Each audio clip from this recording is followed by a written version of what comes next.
Fam, how it do? Love you, Eddie. I love you too, Krusty Taco. Is that Krusty Tacos? You have a good username. Hello, comrade. Hello, my comrades. Hello, my friends. You know, the more time I spend on this here internet, the more I become thankful for the group of people we have here who follow me on TikTok. I just think you guys are a really cool group of people generally, and I'm just amazed that I've been able to accumulate the followers I have speaking in the way that I do. Just like, mostly just in my views, like, basically being a tanky. You know, everybody calls me a tanky, as in I don't shy away from researching and talking about already existing socialism, you know, the Soviet Union included. And somehow I still have 180,000 followers, so thank you guys for that. You're very kind. Alright, there's my little rant. Keep fighting the good fight. Well, you guys keep fighting the good fight too, right? Like, true change can only come from the masses. The one, you know, everybody's got their different little Marxist ideology, right? Marxist-Leninist, Maoist, anarcho-communist, anarchist. But what every theorist, every person who wrote theory was very clear on was that revolution has to come from the masses. A real change has to come from the actual masses. It can't come from the top down, because that's not what socialism is. And there's the idea of a vanguard party, obviously. But even the vanguard party is supposed to be made up of the working class and be beholden to the working class. So that's you guys, basically, is what I'm saying. You know, I don't know every one of you, but I'm assuming the vast majority of people who follow me aren't wealthy capitalists. So, yeah, just recognize your own power as a working class person and recognize that you're the only person who can make change.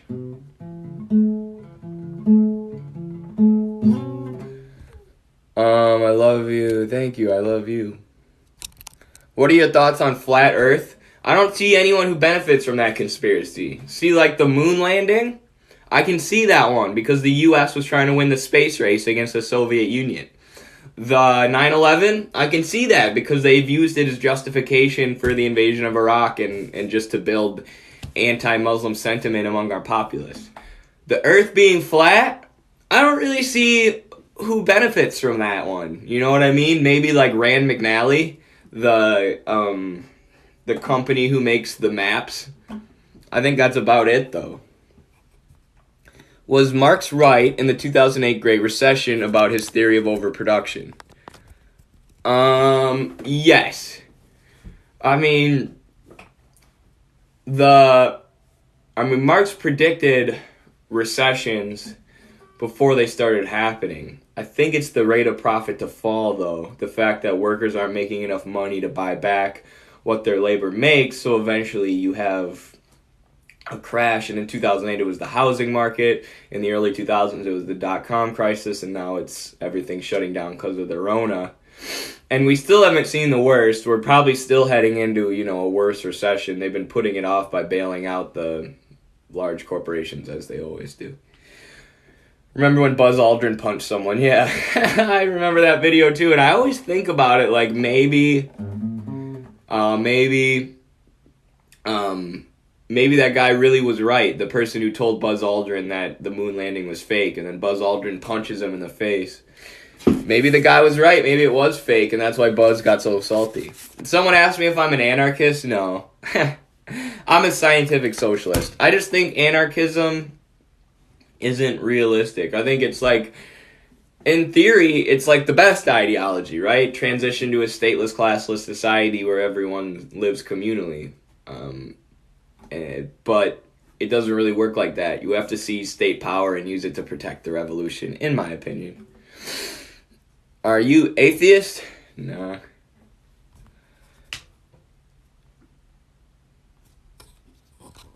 Love from Iran. Love for you.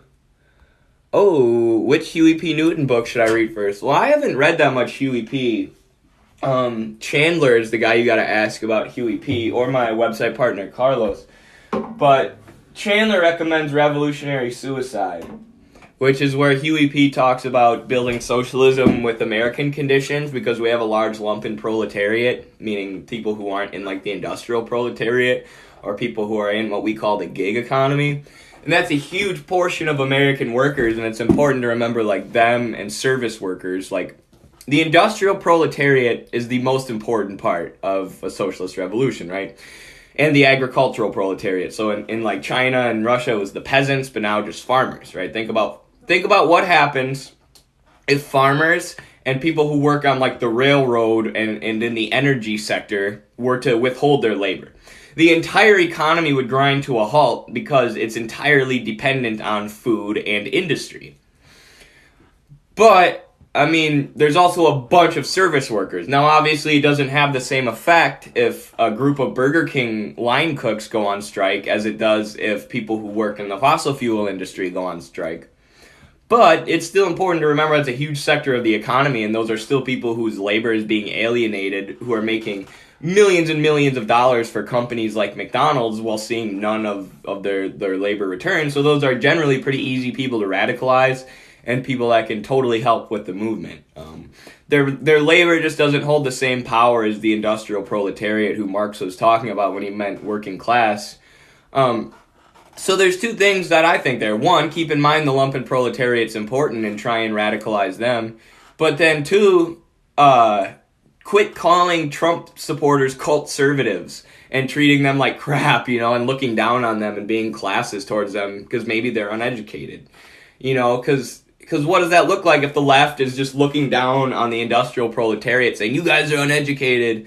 Like, well, education's super hard to get in this country, right? I'm working class and now I have $100,000 in debt for my education. I wouldn't have been able to get it if it wasn't for wrestling.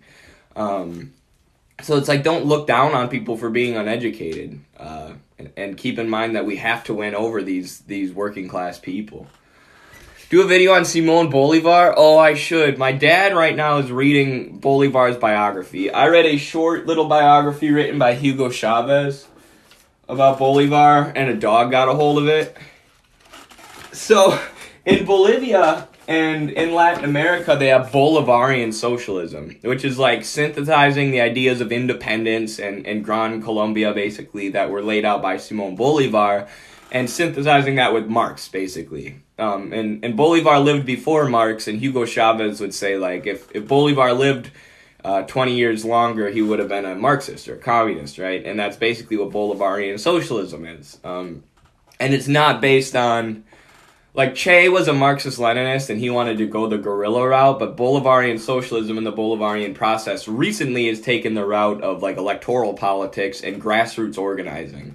The grassroots organizing efforts they have in Latin America and the work they've done getting their industrial proletariat that I was just talking about, the real working class to the left, it just blows anything that we've done in the U.S. out of the water, and there's so much to be learned from them. And every time I see someone go, Venezuela isn't socialism, Venezuela not socialist, quit saying it's socialist, like, yes it is. Like, it's being crushed by U.S. sanctions, but that doesn't mean you can just disavow and throw to the side the 2,000 people in Venezuela who are living in communes, who understand that their economic troubles come from the U.S. blockade, but they're still pursuing, trying to build socialism, trying to build socialist consciousness, trying to do government by the workers, for the workers, through the workers. They make all these local government decisions for themselves in the 2,000 communes, and then the state, nationalizes industry and brings food to these communes and tries to raise social programs, raise illiteracy, raise people out of poverty. It's like, yeah, we know workers don't completely own the means of production. It's not, a perfect socialist society, but they're literally doing the best they can. And then you have Western leftists in the country that's destroying Venezuela with sanctions and with coup attempts, and with dumping millions of dollars into the far-right opposition party in Guaido, doing propaganda at home and in Venezuela. Western leftists look at it and go, not real socialism, boo, boo Venezuela. It's like, shut up, focus on your own country. If we would have a socialist revolution in America, Latin America would have been socialist 100 years ago because they wouldn't have the CIA overthrowing every workers' party that they put in. Alright, I'm done. Would you support leftist revolution, Maoist or similar, against the current Chinese government? Yeah, but yes, if that's what the Chinese workers were doing, but that's not anything that they want. Like, if you read Xi's book, they talk about Mao a lot. The tradition and the thought of Mao is very much still alive. And actually, they've gone more towards Maoism and more away from kind of Deng Xiaoping, the one after Mao. And Xi talks about synthesizing them, right? Because Mao laid the Great Leap Forward and all these things laid the basis in the industry in China for them to then develop themselves and for them to open themselves up to private capital the way that Deng Xiaoping did after Mao. And there's still all these Maoist currents in China, but it's not like they're demanding they kick all the private markets out, right? It's not like they feel like McDonald's and Foxconn have destroyed communism in China, right? They still feel that Maoism and his original thought is very much still alive. Go on Omegle, please. I don't know if I'd be that good at that. I don't really like talking to people. Unless I'm drunk. Which, me and Kosher, you guys know Kosher White Wine? We're going to meet up and have a few beers on Friday and talk about China and stuff. What book? That was The Governance of China that I was reading. Thoughts on Cuba's recent policy regarding private sector investment? It's just a way to get around the blockade. I mean, people underestimate how effective U.S. economic warfare is. They underestimate how bad these countries become blocked off from trade with the rest of the world when the U.S. puts a blockade on them. So they're essentially being forced to open up to private markets, and then this is true of China, Vietnam, and Cuba. And then the Communist Party basically just watches the private markets like a hawk, and the private markets have to follow the state central plan. But it's like really their only choice, and Venezuela is going in a similar direction, because when you're just blocked off from the rest of the world, and the rest of the world won't trade with you outside of China, you have to sometimes open up some private markets and allow some of those companies to come in and make money there, make money in Cuba. And then if they get too big, you can nationalize them theoretically, which is what China was trying to do with Alibaba. What do you think about Rafael Correa and Correísmo? Great candidate. I love Correa. I love his party in Ecuador. And there was like an eco-socialist candidate running who was further left than Correa technically. But in Ecuador, a situation like that, it comes down to being realistic, right? You have to vote for someone who's going to bring the masses out of poverty, who has a realistic chance of doing that, rather than just the person who you like the most. I mean, I hate to draw this comparison because it's not the same thing, but it's sort of kind of like us voting for Biden in America. But not like that, because Correa is awesome. But yeah, interesting situation there in Ecuador. Oh, gracias para los... I don't know how to say gifts. ¿Cómo se dice gifts en español? Anyone speak Spanish? Thoughts on the Zapatistas? Lit. I'm working on a video. I just want to, it takes me a little bit to think about how I'm going to say things.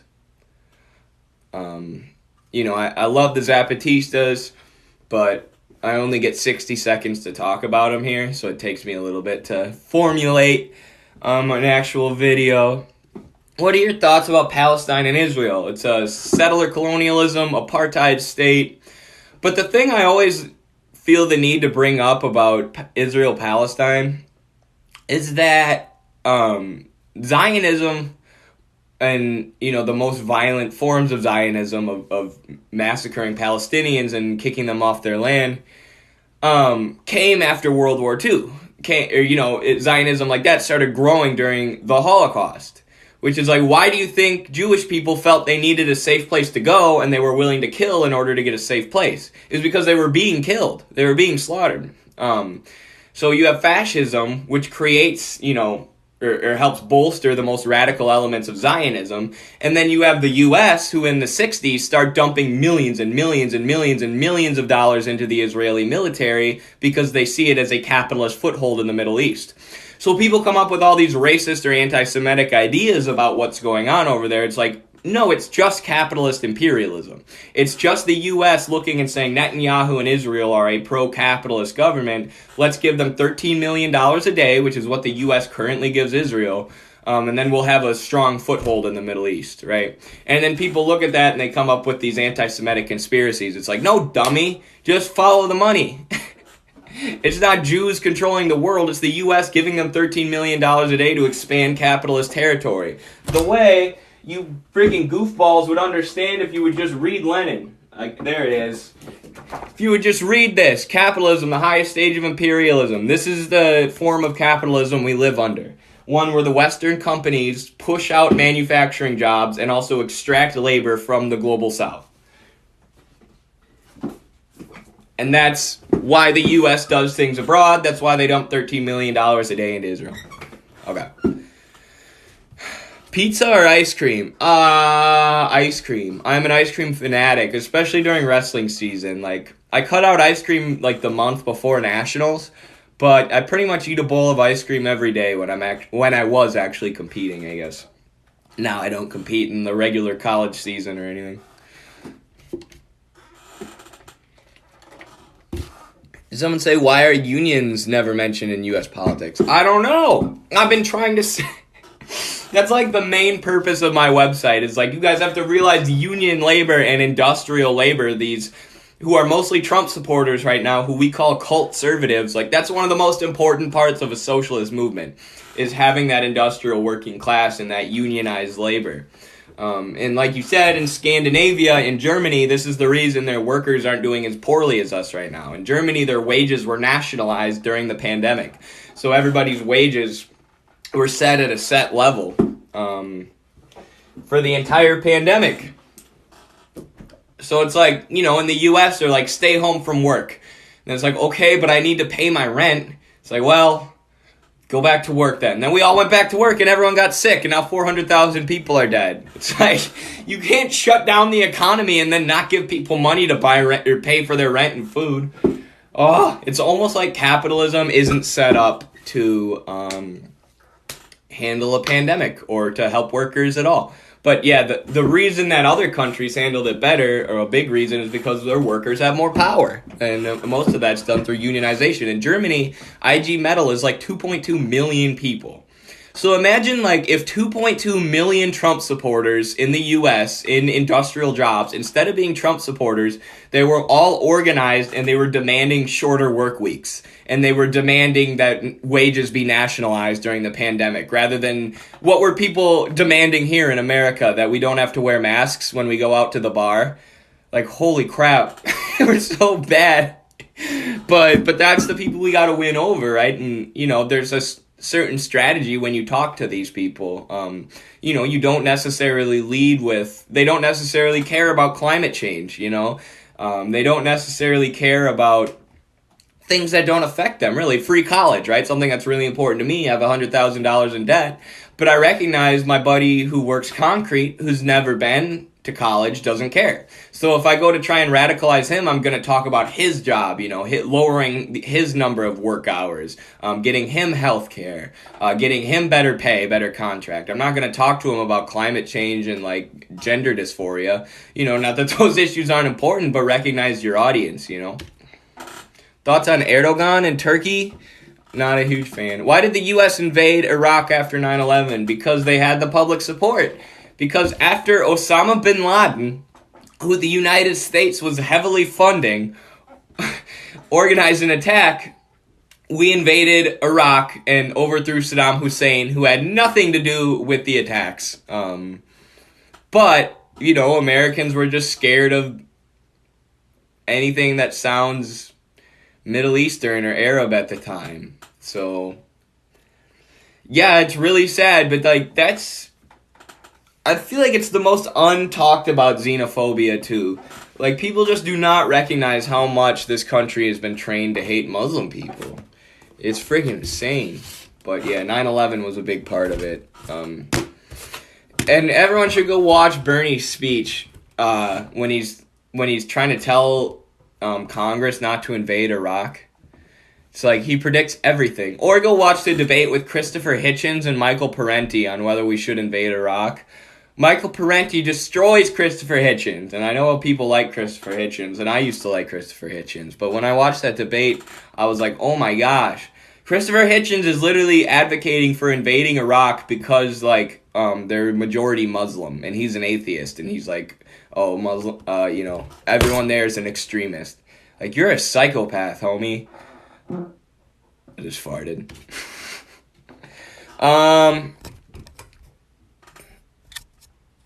What is the incentive people have to do work in socialist countries? Well, think about this. This is what I always lay out for my friends who kind of grew up like me with a good support system of parents. Did you not work hard, and did you not have any drive, and did you not want to be successful or go outside and do stuff because your parents supported you? Right? Because your parents wiped your butt and fed you and make sure you had the necessities of life, shelter, housing, healthcare. Did that take away all your incentive and make you think, oh, I'm just going to chill in my parents' basement forever? No, of course not. And the thing that I always bring up, too, is wrestling. And, I wrestled my whole life. Wrestling is not a very popular sport, and the whole culture is like nobody cares about us, and our sport is super, super hard, but we do it anyways because the feeling you get when you win is so great. A feeling with no money involved, a feeling that's so great because of the camaraderie and the connection that you have with your team, which is so foreign to, the American structure of how life is set up, right? So under socialism, we need tons of institutions for people to play sports, for people to go fishing, for people to go hunting, for things to do, for people to do artwork, for people to do culture, because our culture sucks. The culture that we have is a corporate culture. Everyone's just a cog in a machine right now. We need to set up all these institutions and use human labor power to allow things, for humans to get involved in, basically extracurricular activities, right? You know how they tell you in high school to join all these clubs, but then once you're an adult, it's like, no more clubs, no more sports, you go to work now, and you're a cog in the machine, and then you die. And you try and make life as nice as possible for your kids. It's like, that doesn't make any sense, and people don't even have that much time to spend with their kids right now, because they're too busy working. So under socialism, we can work 4 to 5 hours a day, but, not 40 to 60 hours a week, and spend the rest of the time running errands and filing taxes and making sure you have the proper health insurance. These certain things should be taken care of, right? It only makes sense, which is why George Orwell, who most people think is an anti-communist, says socialism is such common sense, sometimes he doesn't understand why we don't have it yet. But the reason we don't have it is because people like him, George Orwell, keep fear-mongering, right? No, it can't be better. It's going to devolve into, 1984, a lot of people say was about capitalism, but whatever. You get what I'm saying. People keep fear-mongering about socialism. No, we can't even try to go to anything better. We have to stick with the current system. It'll just fail if we try anything better. Shut up! The current system's failing. End rant.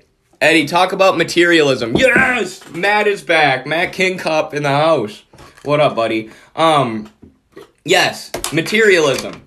How do I know? So idealism is thinking that we think of things in our heads, and then we put them into the outside world, and then the outside world becomes a reflection of what's in our heads. Kind of. Huge simplification. Materialism is the idea that the systems we're born into and the environments that surround us are what make up who we are. And to study man, to study humans, you can't look in their brains and think what they think, because what they think is going to be a reflection of what they do. So you first have to understand what man does. So this is why Marx analyzed production, right? How do humans feed themselves? How do humans build shelter for themselves? Essentially, how do we labor collectively in order to create societies and civilization? And you need to discuss, right? You need to look at what your senses can observe. What is man actually doing if you want to understand men? And then the idea, a really good thing that a Pan-Africanist theorist likes to say, you want the truth of materialism, shoot yourself in the foot, right? If everything's in your head, it won't hurt, right? The pain's all in your head. But if your foot hurts, then materialism's correct, because the bullet went into your nerves, which triggered something in your brain. That's a material chemical reaction that triggers something in your brain. And in order to understand how to improve society, we need to materially analyze what society is right now, right? And materially analyze how we can take steps to make it better, which is socialism, class struggle, the working class rising up and taking power over the ruling class and creating a system without the anarchy of market production, without monopolies, without wage slavery. Watch Eddie's YouTube. Oh, thanks, Matt. I really appreciate that. Yeah, and my buddy Carlos, who's getting his master's degree in philosophy, has a video about materialism, and he can explain it much better than me. But the other thing that Pan-Africanist philosopher says is, I was kind of distorting his message, but trigger warning, content warning, he says that shoot yourself in the head. If you die, then materialism is correct, right? And you're made up of material elements. If you don't die, then idealism is correct, right? Because everything's just in your head. You'll only be dead in theory. But of course, you're actually dead. So in order to understand how to make the world better, we must be materialists. Can you talk about Pan-Africanism? I would freaking love to talk about Pan-Africanism. I love Pan-Africanism. I'm not a Pan-Africanist because Pan-Africanists are materialists, meaning people who aren't actually from Africa can't technically be Pan-Africanists. You can only be an advocate of Pan-Africanism, which I 100% am. So the idea behind Pan-Africanism is that the Western powers, the European powers especially, divided Africa up into countries that make no sense, right? Certain cultural groups had lines drawn right through them. It was all based on the colonial powers just carving them up and trying to control as much territory as possible. Capitalist imperialism, like I talk about all the time. So the idea behind Pan-Africanism is, since these borders were drawn for us by colonists, we should all unite as one African continent, turn it into one state. Or turn it into one landmass, one country, one nation. And then that nation should have a strong state apparatus to protect itself. So this is essentially Marxism-Leninism, right? In Pan-Africanism. Like, we need to take the state and use it to protect ourselves. And one of the reasons I think kind of post-leftism, anarchism, like leftist ideologies, maybe not post-leftism, that's a little different, but like anarchism and anarcho-communism are so big in the left, is because we don't totally have, in the West, in America, is we don't have an understanding of how much private capital attempts to crush any country that becomes socialist, right? Whereas in Africa, they do understand this. They've seen the Congo and Burkina Faso and all these places be destroyed by U.S. intervention as soon as they attempt to go socialist.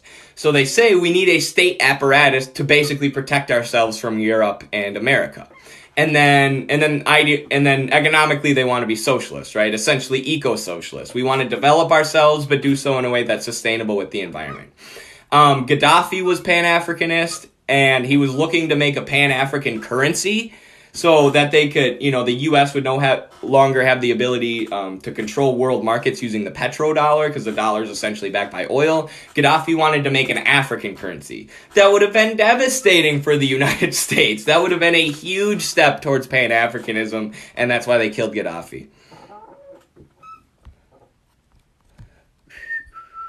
You have such a good understanding of the European meeting in 1894. Thank you. Can you give us your honest opinion on Alexei Navalny? Yeah, this is a good idea. Gaddafi is such a Chad. Gaddafi is a Chad. Alexei Navalny.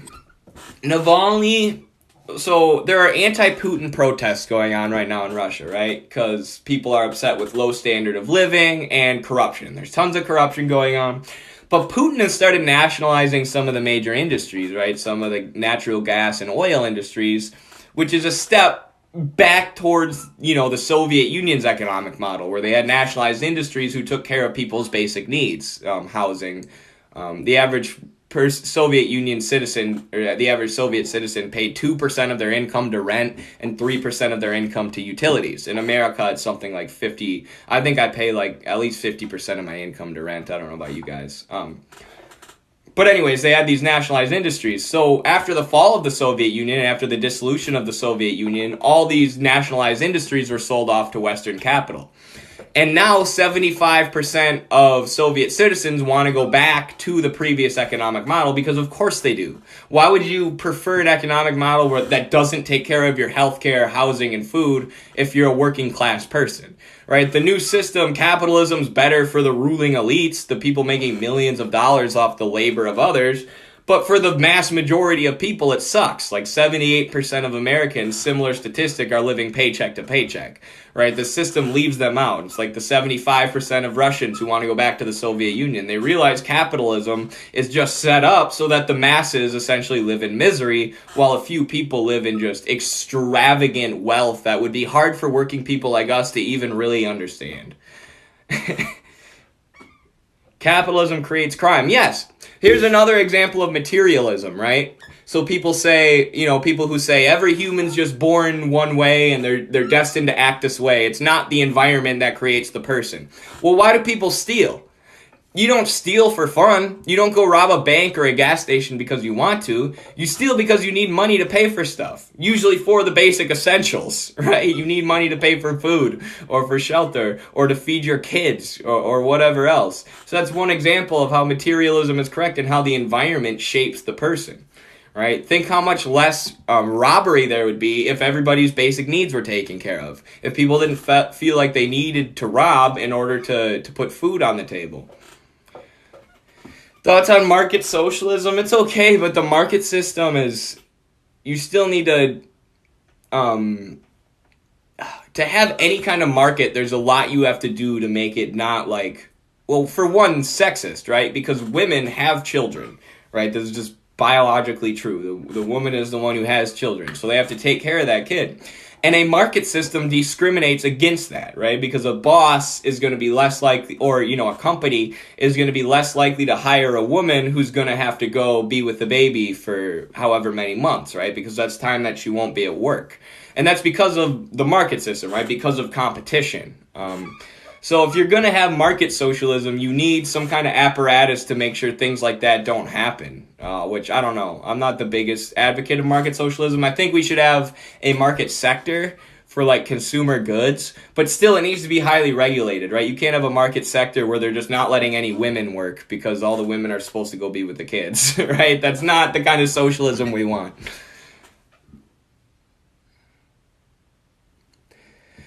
Thoughts on King Faisal?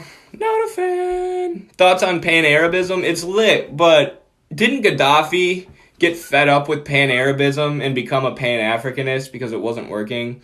Either way, I think Assad is still a Pan-Arabist. I mean, Pan-anything is good. Unite against the West, Global South, please. What people don't... Or something a lot of people don't know is that the Global South tends to get screwed over. Like when a country tries to go socialist, like Venezuela, Colombia is a super far right-wing country right next door. So there's all sorts of corruption that goes on where Venezuelan officials or Venezuelan, like you'll kill a chicken in Venezuela and then you'll go across the border and sell it in Colombia for way higher. And there's all sorts of subversion that goes on. So if one of the continents in the Global South, the Africa or Latin America, were to become united against the U.S. and against Western imperialism, it would be amazing for the whole globe, which is what Che Guevara, his whole idea was, which is why he eventually died, because he kept trying to do revolutions everywhere in the Congo at first, in Africa, and then later in Bolivia, which is where he was eventually killed.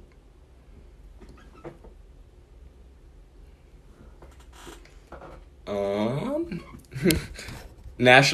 you think we should nationalize Tesla? Yes. We should hand Tesla over to NASA.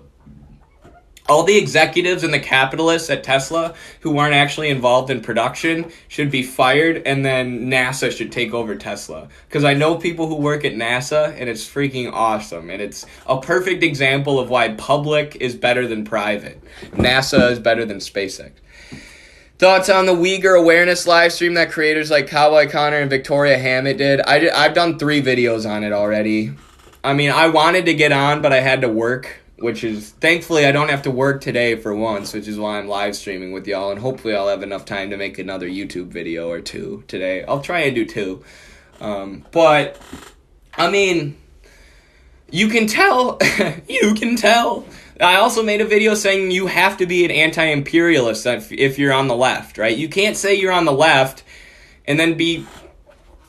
I'm going to try and not be mean to my fellow TikTok creators here, but you have some of the whitest, the pasty whitest of the white people sitting in that live stream talking about, talking to a U.S. congressman who looks like a freaking egg. Jim McGovern looks like an imperialist Dr. Eggman, talking about how we need to put sanctions on China, how we need to stand up for human rights. And some of the people on that live stream weren't going to provide any pushback. I was texting with MJ all day. I like MJ. You know, he says he's a communist. And the thing about MJ is his heart's always in the right place, right? I know that kid's always trying to do the right thing.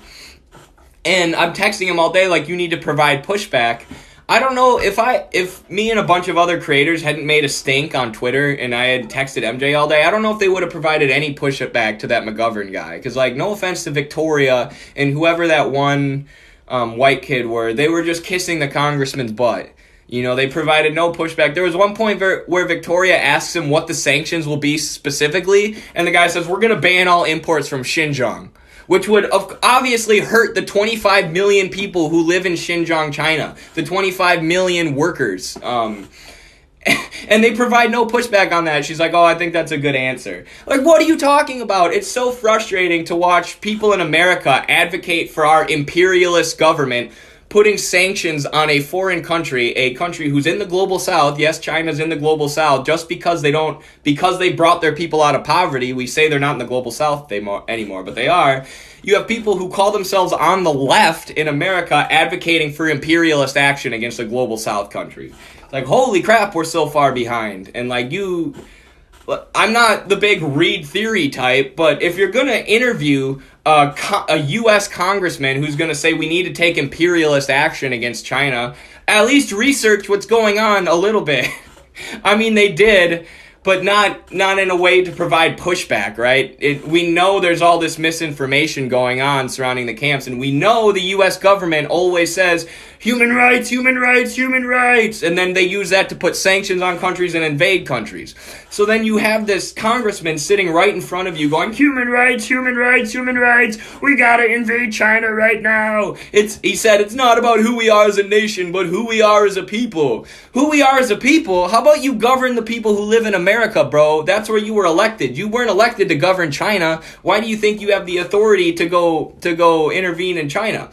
And this guy, they question him, you know, what about U.S. war crimes? What about the U.S. prison industrial complex? And this guy is just like, oh, I support doing stuff about those. Oh, do you, Jim McGovern? Then why, when I Google your name, the only thing that comes up is anti-China bullshit? It seems like in action, in words, maybe you care about these issues. You're able to offer vague platitudes like every other politician in our corrupt garbage system.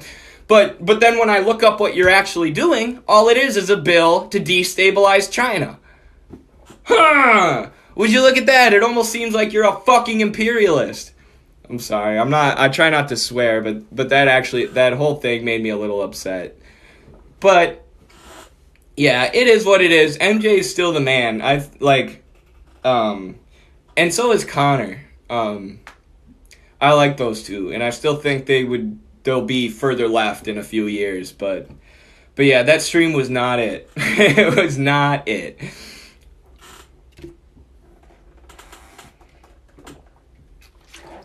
Thoughts about Israel-Palestine. It's an illegal occupation. The U.S. is funneling $13 million a day into it. But I also support working-class Jewish people who feel that they deserve or need a place to go and deserve a nation. Yeah. Thoughts on Syria. The U.S. is destabilizing Syria by funding the most extremist rebels and by sanctioning them.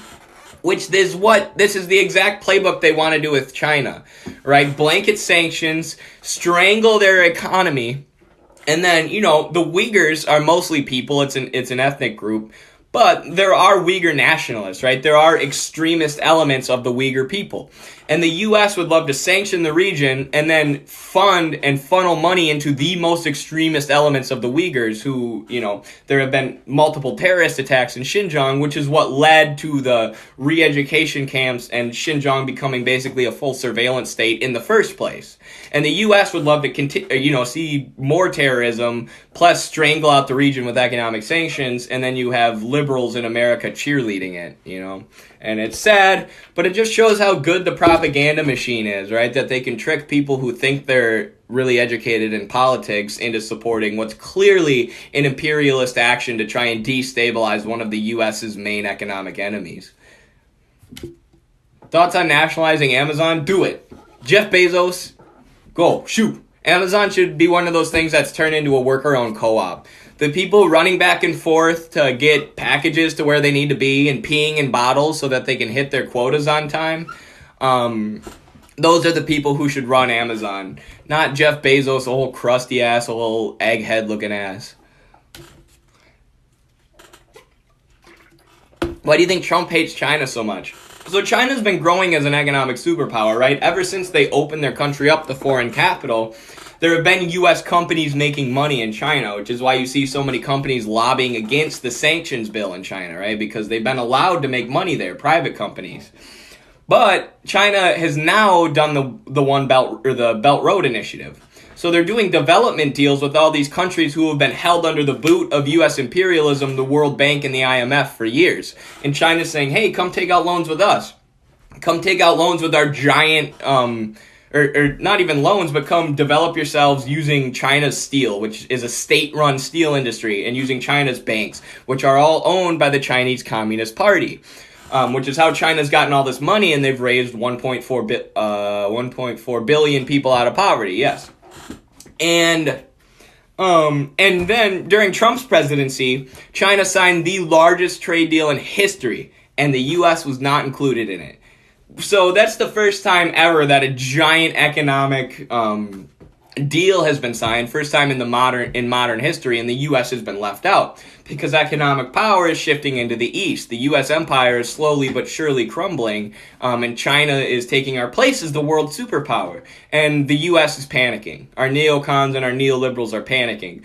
And what our job is in the U.S. is to get to our working class and to turn the U.S. into a socialist country, because I promise China wants if the U.S. became socialist, China wants mutual development, right? They don't want to subvert America. They don't want to take over America. There's a big, despite all the imperialist action America has taken against them, read what, the president of China says about America. All they want is to trade.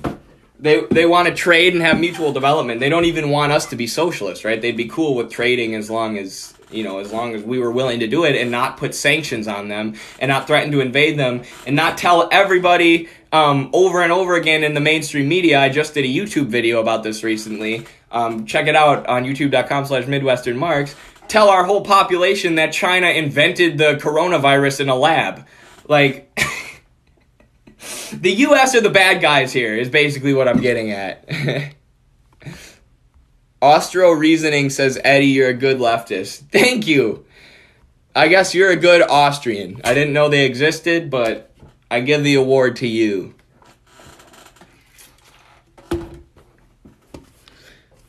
Can you explain what workers owning the means of production means? I would love to. That's a great question.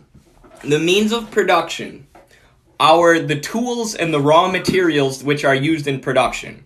So the oil, the wood, the steel, and also the factories that people work in. These are the means of production. And you could also include the banks, because banks are intermediaries that move money around, right? And eventually banks become capitalists themselves, the bankers own capitals, and those banks become tied together with industrial capitalists. So the same people who own the oil are sitting on boards with the people who own the banks. You got the Koch brothers sitting on the same boards as Goldman and Sachs, right? So these are private capitalists who, like the people like the Koch brothers, people like Jeff Bezos. And what they own, you hear people say, Jeff Bezos' net worth isn't money, those are just assets. His assets are the means of production, right? He owns factories. He owns raw materials used to make products.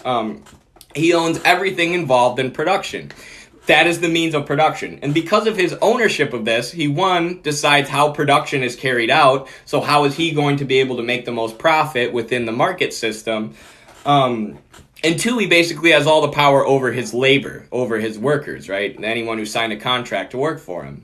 Because the alternative to working in this system is starving to death. So, workers owning the means of production means you take away Jeff, you take away his profit motive, and you just hand that to all of his workers. So right now, if the average Amazon worker takes something, puts it in a package, seals it up, and ships it off, the amount of profit that act is making for Jeff Bezos and the other shareholders at Amazon is incredible. That's going to make, not the package itself, but in all, they make millions and millions and millions and millions of dollars. And those millions of dollars would be impossible without the labor. So you just cut out those millions of dollars and you give it back to the workers. That's essentially market socialism, right? But the idea behind full socialism is that you get rid of that market system too, where companies are forced to work their workers to death in order to have them, in order for the company to be able to survive and compete in the market and not go under. So yeah, workers owning the means of production would be like the Amazon workers owning their factories and the things that they're selling instead of Jeff Bezos owning them. And then you're able to cut out the profit and have workers determine how production is carried out. Thoughts on U.S. and Somalia? The U.S. is always whack. Why did they bomb Somalia? Why is everyone asking that? Did that happen recently? Well, I can look it up. Yes, Bezos does make actual money. He's probably got millions in actual money. But yeah, most of it's assets, which is what we want to seize, right? We want to seize those assets. All right, everyone, I think I'm going to peace out now. I might work on a YouTube video or something. It was fun hanging out with you. I hope you all have a great day. And onward to socialism, am I right, folks? All right, peace.